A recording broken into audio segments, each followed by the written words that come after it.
Guys this is a Sunil Tamang new blog सबैजनालाई स्वागत छ। आज चाहिँ हामी पौडी खेल्नको लागि पेकु जाँदैछौँ। त्यसमा चाहिँ मेरो साथी विशाल हामी छ।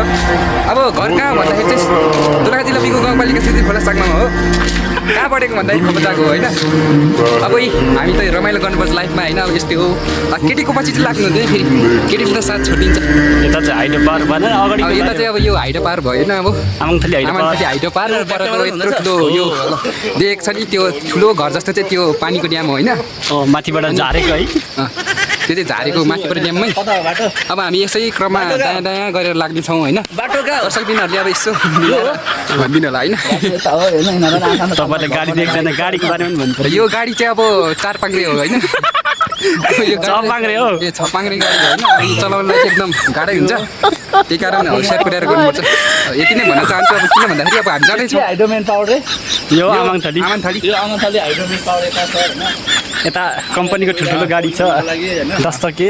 अब यो डोजर छ होइन। अब यो डोजर चाहिँ अब हामी सानो सानोमा खेल्थ्यौँ, अहिले पनि खेल्छौँ। अब यो अहिले एउटा गीत गाउँदै गएको चाहिँ यो हाम्रो मिस्टर तामाङ यो एकदम बधाई चुलबुली होइन। अनि त्यसकारण यसलाई पनि मैले कति भाइरसको औषधि खुवाएर अहिले यस्तो बनायो।